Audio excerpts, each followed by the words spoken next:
Voilà, gloire au Seigneur. Donc, que Dieu soit béni particulièrement. Donc, ce soir, nous allons voir le message sur la vision. Une vision, avoir une vision claire sur le royaume de Dieu. Si vous voulez bien, nous allons aller dans Matthieu, l'évangile de Matthieu, chapitre 28. Évangile de Matthieu, chapitre 28, le tout dernier chapitre, donc, de cet évangile. Amen. Jésus est ressuscité. Amen. Il donne ses dernières injonctions à ses disciples. Et on va lire particulièrement donc à partir du verset 16. Les 11 disciples allèrent en Galilée sur la montagne que Jésus leur avait désignée. Quand ils le virent, ils se prosternèrent devant lui. Mais quelques-uns eurent des doutes. Jésus, s'étant approché, leur parla ainsi. Tout pouvoir m'a été donné dans le ciel et sur la terre. Allez, faites de toutes les nations des disciples, les baptisant au nom du Père, du Fils et du Saint-Esprit, et enseignez-leur à observer tout ce que je vous ai prescrit. Et voici, je suis avec vous tous les jours jusqu'à la fin du monde. Amen. Alléluia. Seigneur, nous voulons te bénir et te remercier pour tes enseignements. Aide-nous, Seigneur, à comprendre les principes de ton royaume. Tu as dit, mon royaume n'est pas de ce monde. Nous te bénissons, Seigneur, car déjà nous vivons dans ce royaume céleste, ce royaume éternel que tu nous as fait connaître et dans lequel tu nous as introduits. À toi soit toute la gloire. Aide-nous ce soir, Seigneur, à en comprendre les aspects. Au nom du Sauveur Jésus, nous prions. Amen. Et tout le peuple dit Amen. Gloire à Dieu. On peut s'asseoir, frères et sœurs, chers amis. Alléluia. Gloire au Seigneur. Quand nous témoignons le nom de Jésus autour de nous, nous présentons Jésus comme étant le Sauveur, c'est vrai, mais aussi, ne l'oublions pas, comme étant le Seigneur, comme étant le Maître, le patron, le boss, amen, de nos vies. Alors, quand on accepte le Seigneur, ce n'est pas j'accepte le Seigneur et ensuite, plus tard, je vais l'accepter comme étant mon Maître, mon Seigneur. Non, non. Nous l'acceptons comme Sauveur et Seigneur le moment où nous sommes sauvés. Amen. Quand nous sommes sauvés, le Seigneur devient le maître de nos vies. Il a nos vies entre ses mains. Il fait de nous ce qu'il veut, comme il veut, quand il veut. Amen. Et nous voulons faire sa volonté. Est-ce que des gens sont vraiment convertis s'ils ne se sont pas détournés de leurs idoles qui auparavant avaient la seigneurie sur eux? Ces idoles, voyez, qui les maintenaient, qui les tenaient dans les tenailles, voyez. Et si ces supposés chrétiens n'ont pas, je dirais, abandonné ces idoles-là, sont-ils véritablement sauvés? On peut se poser la question. Quand le Jésus-Christ devient le Seigneur de nos vies, on parle de soumission. Se soumettre au Seigneur. On parle d'obéissance, obéir. L'obéissance vaut mieux que les sacrifices. Et on parle de le servir. Nous avons un cantique dans l'Église qu'il fait bon à ton service.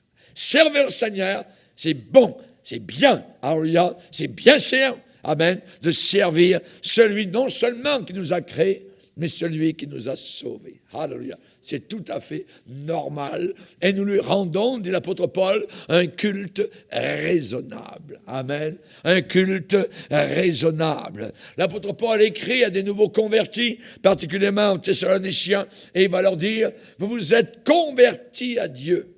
Et il va leur dire comment on se convertit. Vous êtes convertis à Dieu, en abandonnant les idoles. En abandonnant les idoles. Deuxièmement, vous êtes convertis à Dieu pour servir le Dieu vivant et vrai.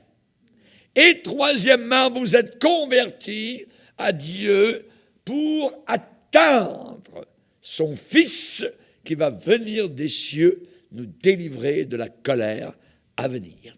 Amen. 1 Thessaloniciens, 1er chapitre, versets 9 et 10. Alléluia.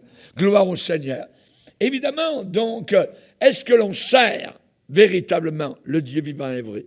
Est-ce que nous avons abandonné nos idoles? Est-ce que notre vie a été transformée, je dirais, du fond en comble à l'intérieur de nos cœurs? Alléluia. Notre Dieu, il est vivant et il est vrai. Ce qui veut dire le contraire, c'est qu'il y a des dieux dans ce monde qui sont morts et qui sont faux. Amen. Et nous avons besoin, nous, quand nous sommes convertis, d'aller dans la bonne direction. Quand Jean, dans l'Apocalypse, a vu particulièrement Jésus qui s'est présenté à lui, il l'a décrit ayant une magnifique robe très longue avec une ceinture d'or sur la poitrine. Il l'a décrit avec ses cheveux et sa tête blancs comme de la laine blanche, comme de la neige. Ses yeux étaient comme une flamme de feu. Alléluia. Il va décrire, évidemment, donc, le roi. Regardez véritablement au Seigneur qui nous a envoyés pour aller le proclamer. Allez, a dit le Seigneur, avant qu'il ne monte au ciel. Allez, faites de toutes les nations des disciples. Jésus-Christ, sauveur, roi, promis de Dieu. Il est venu dans ce monde pour accomplir, réaliser les promesses d'alliance que Dieu avait jurées à Abraham et à ses descendants. Et quand sur la croix, il a pu crier « Tout est accompli ». Cela voulait dire « Tout est réalisé ». Christ est la fin de la loi. Et maintenant, une nouvelle chose venait d'arriver, appelée la grâce de Dieu. Alléluia. La grâce de Dieu, la porte de la grâce venait maintenant de s'ouvrir. Dieu avait juré dans l'Ancien Testament à Abraham qu'il rendrait son peuple capable de faire ce qu'il désirait le plus au monde, qui était de l'adorer librement. Pourquoi Dieu les a-t-il fait sortir d'Égypte? Pour qu'ils puissent l'adorer. Moïse l'a dit à Pharaon, « Laisse sortir mon peuple, dit le Dieu l'Éternel, pour qu'ils puissent m'adorer. » Voilà ce que Dieu voulait, être adoré par un peuple de bonne volonté. L'adorer librement et avec joie. La Bible dit, « Servez l'Éternel avec joie. » Dieu ne veut pas qu'on le serve, je dirais, de façon forcée ou avec tristesse, toujours. Non, non, non, non. Voyez, les vrais adorateurs. La Bible est claire. Pourquoi dit-elle, la Bible, que Dieu cherche de vrais adorateurs? Parce qu'il peut y avoir de faux adorateurs. Les vrais adorateurs l'adorent en esprit et en vérité. Amen. En vérité. Servez l'Éternel avec joie. Alléluia. Gloire au Seigneur. Le Seigneur va dire à son peuple que nous devons le servir avec joie. Pourquoi? Parce que le servir sans joie, le servir sans cœur, Dieu n'aime pas du tout cela. Et Dieu va dire dans l'Ancien Testament, parce que tu n'as pas, au milieu de l'abondance de toutes choses, servi l'Éternel ton Dieu avec joie et de bon cœur.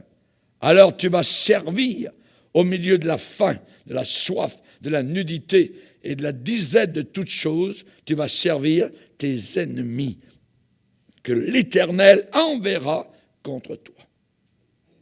À cause? Parce que pendant que tout allait bien, pendant que tu étais béni matériellement, pendant que tu avais évidemment un temps libre, ainsi de suite, tu ne l'as pas servi avec joie et de bon cœur. Alors, va arriver tes ennemis et tu vas servir tes ennemis au lieu de servir le véritable Dieu qui pourtant t'avait appelé à le servir avec joie et de bon cœur. Amen. Quand vous venez à l'église, venez de bon cœur. Ne venez jamais à reculons. Sinon, je vais vous donner un conseil, restez chez vous. Amen. Dieu aime celui aussi qui donne avec joie. Amen. Si vous regardez votre petit dollar s'en aller, oh mon dollar, tout ça, gardez-le, gardez-le. Voyez, Dieu ne le veut pas. Il faut donner avec joie. Dieu aime celui qui donne avec joie. Dieu aime celui qui sert avec joie et de bon cœur. Amen. De bonne volonté. Alléluia. Merci Seigneur. Et nous voulons être, nous, peuple de Dieu, de franche volonté. Amen. De bonne volonté. Alléluia. Merci Seigneur. Le véritable ennemi, Satan, et son armée d'esprits méchants, eh bien, c'est bien différent de Jésus-Christ. Nous avons servi le diable auparavant, nous servons maintenant Jésus. Quelle différence! Alléluia! Quelle différence! Amen! Nous étions des véritables esclaves. Il me semble que nous entendons encore le bruit des chaînes, le bruit des péchés qui nous tenaient. Ces moments terribles dans lesquels les ennemis venaient, les démons, les peurs, les craintes, et ainsi de suite. Et que va-t-il arriver? C'est nous qui dirigions notre vie. Et maintenant, nous sommes dirigés. Amen. Nous sommes à côté. Il y a une différence d'être conduit ou de conduire. Amen. C'est merveilleux d'être conduit. Quand vous prenez un autobus ou le métro ou le train, vous pouvez vous relaxer, prendre un livre, vous pouvez lire votre Bible, tout ça. Pourquoi? Parce que le conducteur là-bas, c'est lui qui conduit, voyez. Et vous regardez le paysage, tout ça, vous regardez les poteaux passer, tout ça. Vous pouvez compter les moutons. Vous êtes tranquille, vous êtes en paix, parce que quelqu'un d'autre conduit. Amen. Et c'est un peu toute la différence, évidemment, donc d'être conduit par le Seigneur ou de conduire sa propre vie.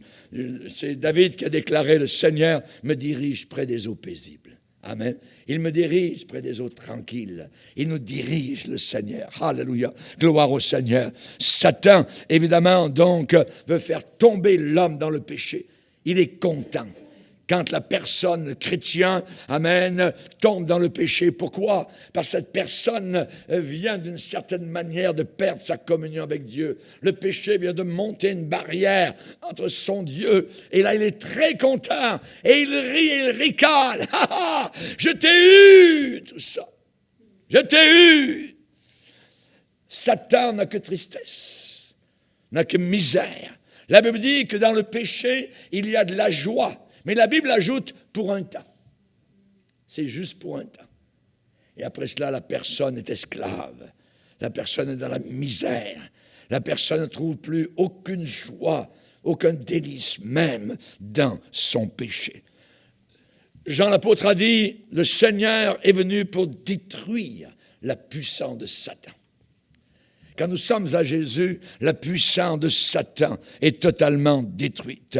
Mais il continue aujourd'hui, le diable, à exercer son règne de ténèbres sur tous les hommes et les femmes qui ne connaissent pas Jésus-Christ. Le règne de Satan attire les hommes et les femmes vers les plaisirs du péché. Il répand des erreurs. Il répand le mensonge. Ce n'est pas vrai. Il est le père du mensonge, a dit Jésus. Le règne de Satan aveugle ces gens-là. Que d'hommes, que de femmes, que de jeunes gens, que de jeunes filles qui sont liés par les puissances diaboliques, qui sont aveuglés, même sur leur besoin d'un sauveur. Vous vous rappelez le père de Jean-Baptiste, lorsque le Seigneur lui a délié la langue? Lorsqu'il a perdu son mutisme, il s'est écrié, il a prononcé des paroles merveilleuses et il a dit « Béni soit le Seigneur, le Dieu d'Israël, de ce qu'il a visité son peuple, de ce qu'il a racheté son peuple et nous a suscité un sauveur puissant. » Un sauveur puissant. Comme il l'avait annoncé par la bouche de ses saints prophètes dans les temps anciens. Il nous a suscité un sauveur qui nous délivre de nos ennemis et de la main de tous ceux qui nous haïssent. Alléluia. Qui est-ce qui nous hait? Le diable, les démons. Dès le début de ma vie chrétienne, j'ai su que le diable me haïssait. Un jour, il s'est révélé à moi. dans la chambre où j'étais. J'ai déjà dit, j'étais sur mon lit et le plafond, je ne sais pas comment ça se passe, était en train de descendre. Et j'ai senti cette haine. Comme s'il y avait une haine terrible, des griffes qui descendaient sur moi. C'est arrivé jusque devant ma face. J'ai dit, c'est quoi cette affaire-là? Et je n'arrivais pas à dire aucun mot. Dans mon cœur, je voulais parler, je voulais dire, Jésus, aide-moi. Et j'étais comme sidéré, comme hypnotisé par cette puissance diabolique qui se manifestait dans ma chambre. Et je sais que je n'avais pas le téléphone à ce moment-là, et j'en ai parlé plus tard au pasteur, et j'ai dit, pasteur, si j'avais eu le téléphone, je vous aurais téléphoné tout de suite. Tellement, je n'avais jamais eu une rencontre avec les puissances des ténèbres aussi réelle que cela. Mettez-vous à témoigner, commencez à témoigner tous les jours, parlez à quelqu'un de Jésus, vous allez voir. Vous allez voir la révélation du diable. La révélation de Satan. Vous allez voir comment il existe et comment il va vous haïr tant que vous ne parlez pas de Jésus. Tant que vous venez simplement juste à des réunions. Tant que vous ne priez pas constamment, régulièrement. Il vous laisse tranquille parce que vous n'êtes pas dangereux pour son royaume. Mais commencez à lire votre Bible tous les jours, à vous appliquer, à repousser le mal chaque fois qu'il se présente. Commencez à témoigner, à parler de Jésus à cette personne, là à l'épicerie, là dans l'autobus, là sur la rue. Commencez à distribuer des prospectus parlant de Jésus. Vous allez avoir la révélation du diable. Il va se révéler à votre cœur, vous allez voir. La haine. Vous avez des ennemis. Parfois, ils sont cachés, parfois, ils sont tranquilles. Quand vous êtes de connivence avec eux, ils vous laissent tranquille. Quand vous dressez le drapeau blanc, vous n'avez aucun problème. Mais commencez à vous placer totalement les deux pieds dans l'écuelle de Jésus-Christ. Vous allez voir les puissances ennemies se révéler. Vous allez voir, mais vous aurez la victoire parce que celui qui est en vous est plus grand que celui qui vous combat. Vous avez une armure, vous avez un casque, vous avez une épée, vous avez un bouclier, vous avez un zèle que vous donne le Saint-Esprit. Alléluia. Le diable, je me rappelle, à la fin de mon école biblique, j'étais en train de faire du jogging sur le pont de la rivière des Prairies à Montréal, je me rappelle très bien. Soudain, c'est comme si j'entendais, t'es fini. C'est fini. Je venais de graduer de l'école biblique. Je venais de me préparer pour aller quelque part là où le Seigneur... T'es fini, arrête. C'est quoi cette affaire-là? L'ennemi se révèle. Il y a des gens qui ont été baptisés dans le Saint-Esprit. Et jusqu'à quelque temps après avoir été baptisés dans le Saint-Esprit, le diable leur est apparu. Quand j'étais jeune pasteur, un grand prédicateur avait raconté cette histoire-là. Comment Satan lui est apparu le moment où il avait été baptisé dans le Saint-Esprit. Parce que Jésus a dit, vous recevrez de la puissance quand le Saint-Esprit viendra sur vous. Chers amis, nous avons affaire à des puissances diaboliques. Nous avons affaire à un royaume de ténèbres, alors que nous sommes dans le royaume de la lumière, dans le royaume du Seigneur. Et nous devons avoir la vision sur le royaume de Dieu. Qu'est-ce qui se passe? Pourquoi y a-t-il tant aujourd'hui de jeunes gens qui se suicident? C'est Satan! Nos jeunes sont remplis de pourriture, de saleté. Ils ont la tête tordue de toutes sortes de pornographie. Ils savent mentir, ils savent voler, ils savent mépriser leurs parents, ils savent faire tout cela. Le diable les pousse. Il leur dit, t'as raison, c'est toi le roi. Ton père, ta mère est un fou, une folle. Et ils mangent à la table des parents qu'ils haïssent. Et c'est eux qui leur donnent à manger. Chers amis, la Bible est claire. Nous sommes ou bien dans le royaume de Dieu, ou bien dans le royaume du diable. Le règne de Satan attire les hommes et les femmes dans les plaisirs du péché. Il répand le mensonge, il répand l'impureté, il répand l'erreur. Il répand tout ce que vous voyez autour de vous. Quand vous dites, vous, chrétiens, ça n'a pas de sens. Ça n'a pas de sens. Certainement, ça n'a aucun sens.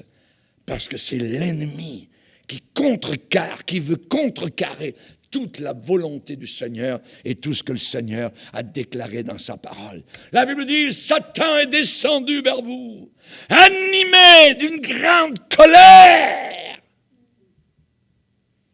Avant d'être sauvés, nous étions tous enfants de colère. Pourquoi? Parce qu'on avait un père qui était colérique et qui nous poussait vers la colère, qui nous poussait vers la rébellion. Nous étions sous son emprise. Quand Jésus, bébé, a été dédicacé au temple à Jérusalem, Siméon, le vieillard, a vu dans cet enfant l'accomplissement de la consolation promise par Dieu à Israël. Siméon a vu plus que l'enfant. Il a vu le salut de Dieu atteignant, touchant au-delà d'Israël toutes les nations de la planète Terre. Mes yeux, Seigneur, a dit Siméon, ont vu ton salut, salut que tu as préparé devant tous les peuples. Tous les peuples. Tous les peuples. Lumière pour éclairer les nations. Nations dans la Bible, ce sont les païens. Lumière pour éclairer les nations. Et gloire d'Israël, ton peuple. Siméon a vu l'Évangile se répandre aux quatre coins de la planète Terre, pour tous les peuples, et aussi pour Israël. Ésaïe le prophète a vu le Seigneur 700 ans avant qu'il ne vienne. Et il a écrit dans Ésaïe 52, « Il sera pour beaucoup de peuples un sujet de joie. » Beaucoup de peuples, différents peuples, du nord au sud, de l'est à l'ouest. Et Jean a vu le résultat à l'avance dans l'Apocalypse, quand nous serons tous rassemblés au ciel. Et il a dit, et j'en vis venir du nord, du sud, de l'est, de l'ouest, de toute nation, de tout peuple, parce que l'Évangile et ce royaume s'étaient étendus sur toute la planète Terre. Vous connaissez tous le verset, car Dieu a tellement aimé le monde. Allez par le monde entier, prêchez la bonne nouvelle. Prêchez la bonne nouvelle. Paul a vu cela aussi en Jésus-Christ. Et il a apporté une bienvenue pleine de grâce pour les Juifs et les gentils. Pour les Juifs et les non-Juifs. Jésus, n'oublions pas, est devenu un serviteur pour les Juifs. Pourquoi? Pour montrer la fidélité de Dieu envers ses promesses d'alliance. Quand Dieu fait alliance, il tient ses promesses. Il tient ses promesses. Est-ce que nous les tenons? Quand nous faisons une promesse de mariage, est-ce que nous la tenons? Les promesses de Dieu sont oui et amen en Jésus-Christ. Dans Romains chapitre 15, il est déclaré, je dis en effet, que Christ a été serviteur des circoncis. Diacre, diaconos, c'est le texte original, a été diacre des incirconcis. Jésus a été diaconos des circoncis, c'est-à-dire des Juifs, qui avaient la circoncision dans leur corps, pour prouver la véracité de Dieu en confirmant les promesses faites au Père, tandis que les païens, les non-juifs, glorifient Dieu à cause de sa miséricorde. Nous nous glorifions pour sa miséricorde. Selon qu'il est écrit, c'est pourquoi je te louerai parmi les nations. Parmi les nations. Parmi les païens, je chanterai à la gloire de ton nom. Et il dit encore, nation, réjouissez-vous avec son peuple Israël. Et encore, louez le Seigneur, vous toutes les nations. célébrez-le, vous tous les peuples. Et Isaïe dit aussi, il sortira d'Isaïe un rejeton qui se lèvera pour régner sur les nations. Les nations espéreront en lui. L'Évangile, chers amis, ce n'est pas réservé à quelques-uns, c'est réservé pour tous ceux qui, dans le monde entier, veulent bien se tourner vers la lumière. Alléluia. Gloire à Dieu. Paul a dit, je n'ai pas honte de l'Évangile. C'est la puissance de Dieu pour sauver quiconque. Puissance de Dieu pour sauver quiconque croit. Quiconque croit. Alléluia. Ananias, tu vas aller dans la rue La Droite à Damas, et là, il y a un homme qui prie, que j'ai renversé par terre il y a 3 jours. Tu vas aller parce que cet homme est un instrument pour porter mon nom devant les nations et devant les rois et devant mon peuple Israël. L'Évangile, c'est pour les nations, c'est pour Israël, c'est pour tout le monde. C'est pour le monde entier. Alléluia. Chers amis, quand Jésus est venu, il a inauguré le royaume.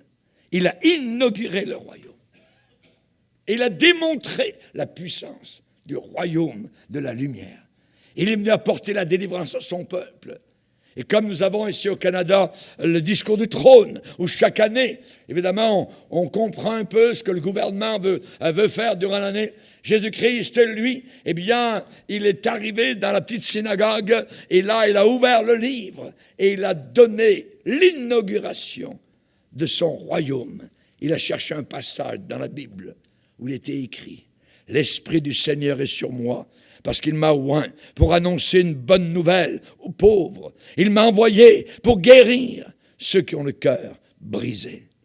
Il m'a envoyé pour proclamer aux prisonniers la délivrance et aux aveugles le recouvrement de la vue, pour renvoyer libres les opprimés et publier une année de grâce du Seigneur. » Cette année de grâce, elle ne dure pas 365 jours, ni 360. Mais elle dure depuis 2000 ans. Alléluia. Mais un jour, elle va se fermer. En attendant, on peut entrer dans la grâce du Seigneur, dans le royaume de Dieu. Alléluia. Gloire au Seigneur. Avant de faire cela, avant de faire cette proclamation, avant que je dise pourquoi, le pourquoi de sa venue sur terre, il avait rencontré, il avait fait face à l'imposteur. Il a rencontré le Dieu imposteur de ce bas monde, qui est un usurpateur, Satan. Jésus-Christ a fait face à Satan dans cette tentation terrible, et Jésus l'a battu, l'a vaincu, pour avoir l'autorité d'exercer le règne de Dieu par son ministère. Hey Jésus, si vraiment tu es Dieu le Fils, alors tu as tout pouvoir, vas-y, montre. Fais un show. Fais que ces pierres deviennent du pain. Ça fait 40 jours que tu ne manges rien. Mange un peu. Tentation. Il l'a emmené sur le haut du temple. Jette-toi en bas. Fais un show. Tout le monde va croire. Tout cela sans passer par la croix. Le diable aimerait que nous ne passions pas par la croix. Mais nous devons passer par la croix. C'est là qu'il a été vaincu. Et le diable sait. Il aimerait que les religions évitent la croix. Parce que c'est là que la fontaine a commencé à couler. C'est là que les fleuves d'eau vive, rouges, sang, ont commencé à purifier, à laver, à nettoyer les âmes impures et sales. Alléluia. Jésus a résisté au diable. Et par sa résistance persévérante à chaque tentation du malin, Jésus a réussi exactement là où Adam était tombé. Jésus est le nouvel Adam, victorieux. Quand Jésus chassait les démons, c'était un signe de victoire totale sur les puissances du mal. Jésus est vainqueur sur tous les démons de l'enfer. Alléluia. Les démons ne lui font pas peur. Ils peuvent nous haïr, ils peuvent montrer leurs dents, leurs crocs. Ils sont vaincus. Ils sont vaincus. Le royaume de Jésus venait de commencer et Jésus l'avait inauguré. Et Jésus a enseigné que le royaume aurait un commencement tout à fait insignifiant. Mais il aurait une croissance certaine jusqu'aux extrémités de la terre. Son progrès, le progrès de ce royaume, serait contesté par Satan et les puissants du mal, mais il aurait la fin désirée par le Seigneur.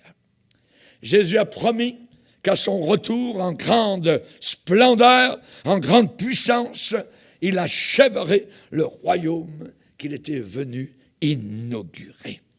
Mais jusqu'à ce moment-là, le royaume doit être premièrement vu, il doit être visible dans la vie des croyants qui ont plié les genoux devant le Seigneur Jésus-Christ, le roi des rois, le Seigneur des seigneurs. Alléluia. Ce royaume doit être visible par la paix que nous avons, par la joie que nous répandons, par la justice dans laquelle nous marchons. Alléluia. Merci Seigneur. Car le royaume de Dieu, ce n'est pas le manger et le boire, ce n'est pas le sabbat, ce n'est pas les histoires de peur ou pas manger ceci ou cela. Le royaume de Dieu, c'est la paix, c'est la joie, c'est la droiture par la puissance du Saint-Esprit. Romains 14, verset 17. Alléluia. Quelle est la relation de la croix de Jésus-Christ avec le royaume? Le royaume. Eh bien, les prophéties de l'Ancien Testament sur Jésus, son annonce, sa prévision, eh bien, ont mis deux images ensemble. Et les Juifs n'y ont rien vu. Deux images ensemble. Les Juifs attendaient un Messie régnant, victorieux. Hey, vous les Romains, à la porte! Non. Celui qui se proclamait le Messie est mort de la pire des morts honteuses entre les mains des Romains. Les prophètes de l'Ancien Testament ont placé deux images superposées. Quelles sont ces images? La première, le Fils de l'homme reçu par le Père avec l'autorité, la domination pour régner, recevoir l'hommage des hommes et des femmes de toutes les nations, de toutes les tribus, de toutes les langues, de tous les peuples.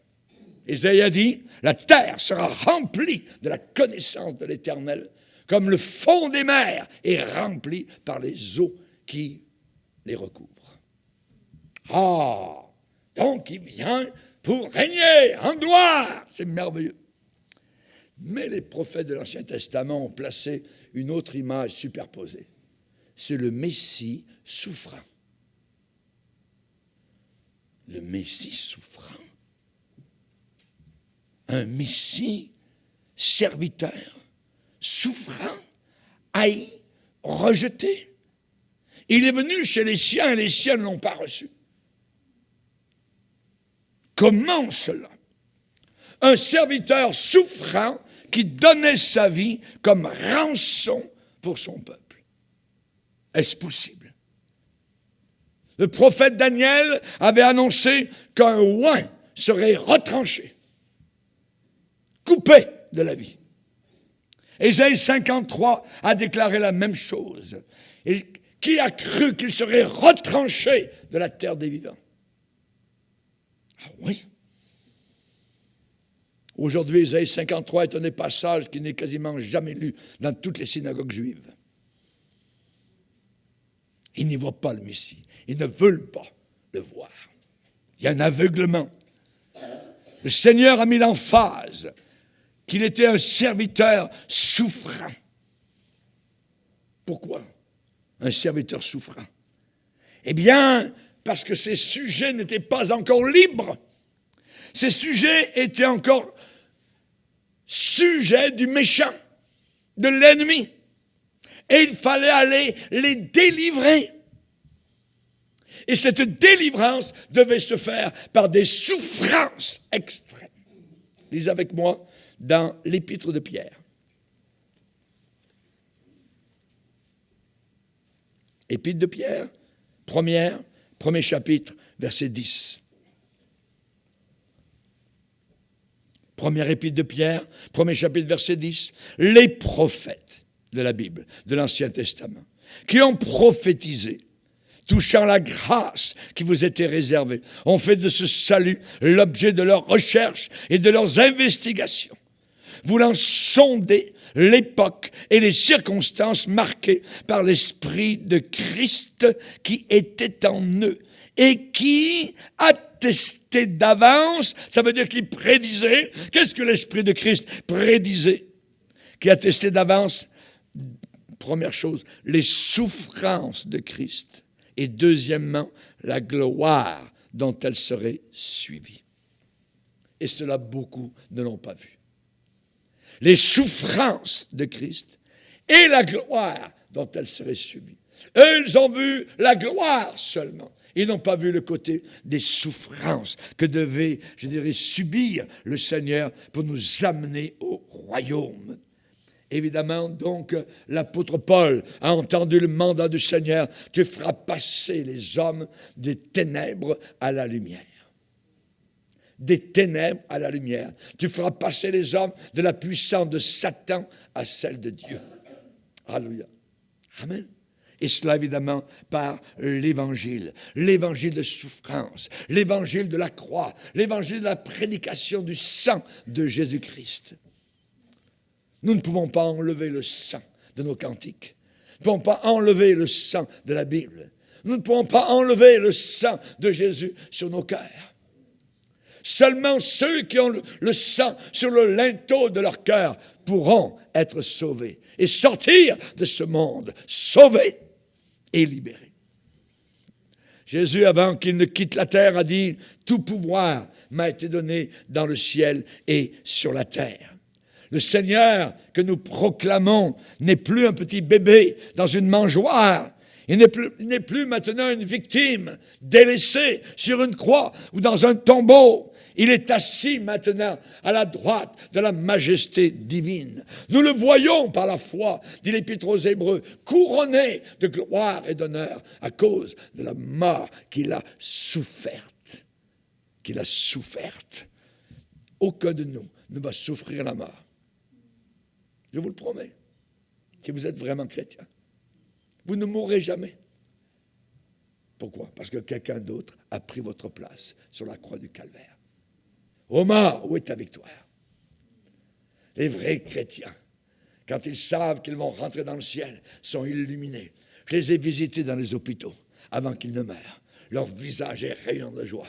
Pasteur, je vais rentrer dans le ciel. Je me rappelle une dame à l'hôpital à Longueuil. Je l'ai pris par la main. Je lui ai dit, ma sœur, elle avait accepté le Seigneur peut-être 2-3 jours juste avant. Ma sœur, vous allez voir des anges venir. Et ils vont vous emmener jusque dans la présence de Dieu. Vous verrez des portes ouvertes devant vous. Et vous allez entrer dans la présence de celui qui vous attend dans le ciel. Parce qu'il est mort sur la croix. Un jour ou 2 jours après, je ne m'en rappelle plus, je suis allé la visiter. Elle n'était plus là. On m'a dit qu'elle est décédée. En réalité, elle était plus vivante que jamais. Les anges étaient venus la chercher. Elle était rayonnante de joie. Rayonnante. J'en connais une autre, Madame Desmarais, qui, elle, était une ancienne sœur catholique romaine, qui avait découvert l'Évangile à l'époque, dans les années 40, et a été persécutée. Et j'étais à son chevet quelques heures avant qu'elle ne meure. Elle me dit, elle me connaissait bien, ça faisait des années, Raymond, elle dit, je vais rentrer dans la présence de Dieu. Tu ne peux pas savoir toute la joie que j'ai actuellement dans mon cœur. J'attends mon entrée. Elle était rayonnante de joie et d'allégresse. Alléluia. Et j'ai eu l'occasion de prêcher à son enterrement. Comment le Seigneur nous délivre de la religion pour nous placer dans une relation avec Jésus-Christ. Alléluia. Merci Seigneur. Merci Seigneur. Certains ont peur de devenir chrétiens.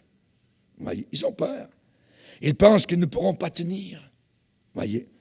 Ces gens-là ont besoin de comprendre que la base du style de vie du royaume nous a aussi été donnée. Tous les chrétiens autour de la terre, nous vivons le même genre de vie. Nous avons une manière de vivre qui est identique.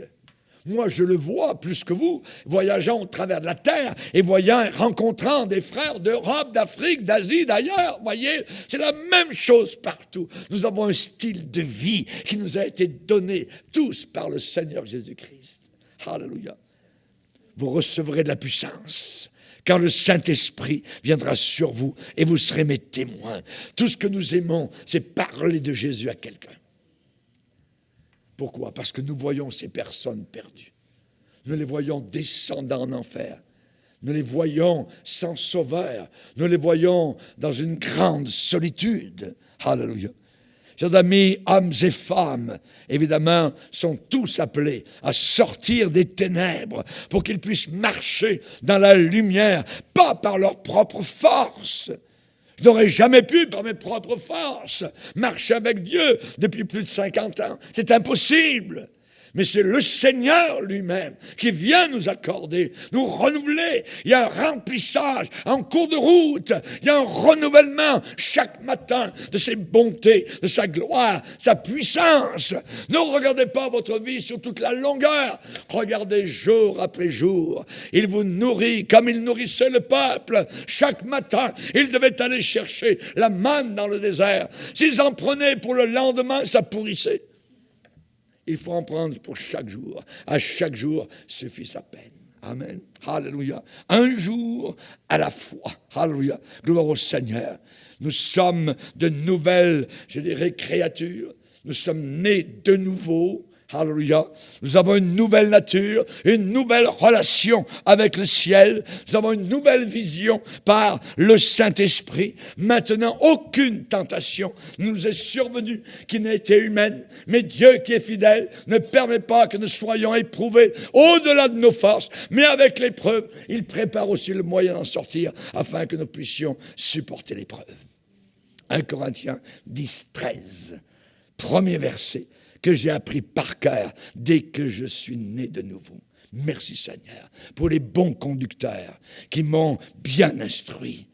La plupart sont déjà rendus dans le ciel. Ils m'attendent là-haut. Alléluia. Que Dieu soit béni. Nous sommes une grande famille, que ce soit sur la terre ou là-haut, dans le ciel. Un jour, nous serons rassemblés au complet. Il y aura un seul berger et un seul troupeau. Nous serons réunis devant le berger de gloire. Alléluia. Merci Seigneur. Nous serons dans sa présence. Satan refuse sa défaite. Il refuse sa défaite. Il ne veut pas admettre sa défaite. Il le sait. Alléluia. Alors il travaille. Et il travaille plus dur pour essayer de pénétrer toutes les structures de la société, pour discréditer le royaume de Dieu. Il y a un conflit à faire face. Il y a une guerre parfois intérieure dans nos cœurs. Amen. Il y a une bataille. Et l'apôtre Paul parle de cela dans l'épître aux Galates. Il va dire, il y a, une guerre en vous, parce que la chair, ce qui est charnel, a des désirs contre ceux de l'esprit. Et l'esprit de Dieu a des désirs qui sont contraires à ceux de la chair. Ils sont opposés entre eux, afin que vous ne fassiez pas ce que vous voudriez. Voilà la guerre intérieure. Alors, il faut qu'il y en ait un qui soit faible et un autre qui soit fort. Il y en a un qu'il faut affamer et l'autre le nourrir. Il faut nourrir le nouvel homme. Et le vieil homme, on veut l'affamer. On veut qu'il tombe à terre d'inanition, qu'il n'ait rien bouffé, qu'il n'ait rien mangé, qu'il ne soit pas nourri. Amen. Et l'autre, amen, l'homme nouveau, l'homme qui est en nous, l'homme spirituel, on le nourrit, on l'exerce, on lui fait du muscle tous les jours, tous les matins, avec Dieu, quand les bontés de Dieu sont renouvelées. Et il devient un costaud. Et lorsque l'autre essaie de se relever, paf! Et on l'envoie par-dessus les cordes. Alléluia! Amen! Que Dieu soit béni. Alléluia. Le Seigneur a dit, je bâtirai mon église. Les portes de l'enfer ne prévaudront pas. Amen. Alléluia. Vous marcherez sur les serpents, sur les scorpions, sur toute la puissance du diable. Et rien ne pourra vous nuire. Amen. Nos souffrances actuelles, nos conflits, sont d'une immense valeur. D'une immense valeur. La Bible dit, nous ne perdons pas courage. Nous ne perdons pas courage. Oh oui, on aurait beaucoup de raisons de perdre courage. Mais Paul va dire, non, non, non, non. Nous ne perdons pas courage. Pourquoi? Eh bien, il va le déclarer. Dans 1 Corinthiens, particulièrement, il va dire cela. Pardon, 2 Corinthiens. 2 Corinthiens, chapitre 5, il va dire, au chapitre 5, 4, verset 2, c'est pourquoi, ayant ce ministère, ce service, selon la miséricorde qui nous a été faite, nous ne perdons pas courage. Nous ne perdons pas courage. Nous rejetons les choses honteuses qui se font en secret. Nous n'avons pas une conduite astucieuse, rusée, et nous n'altérons pas la parole de Dieu. Le verset 16. C'est pourquoi nous ne perdons pas courage, encore deuxième fois. Et lors même que notre homme extérieur se détruit, notre homme intérieur se renouvelle de jour en jour. Car nos légères afflictions du moment actuel, présent, produisent pour nous, au-delà de toute mesure, c'est pas mesurable, au-delà de toute mesure, un poids éternel de gloire. Parce que nous regardons non pas aux choses visibles, mais à celles qui sont invisibles. Car les choses visibles sont passagères et les choses invisibles sont éternelles. Merci Seigneur. Mon frère, ma sœur qui souffrent, tes conflits sont d'une très grande valeur aux yeux du Seigneur. Paul a dit, j'estime que les souffrances du temps actuel n'ont aucune comparaison avec la gloire à venir. Baissons nos têtes et prions Dieu. Seigneur, nous te glorifions. Nous te bénissons, Seigneur, car nous avons la vision de l'au-delà. Nous avons la vision de ce royaume. Seigneur, tu as commencé à le démontrer dans nos cœurs et un jour nous le vivrons totalement et pleinement, en pleine lumière, dans cette lumière éternelle qui ne se couchera jamais. Nous te bénissons, Seigneur, toi notre Sauveur, toi dont le sang a maculé la poussière de cette terre. Tu nous as bénis, Seigneur, nos péchés qui étaient noirs, nos péchés qui étaient obscurs et ténébreux, maintenant sont devenus blancs comme de la neige. Tu nous as lavés totalement par la puissance de ton sang. Merci Jésus. À toi soit toute la gloire. Nous voulons te remercier et nous voulons te bénir à jamais. Au nom de Jésus. Amen. Et tout le peuple dit Amen. Gloire à Dieu. On va se lever ensemble.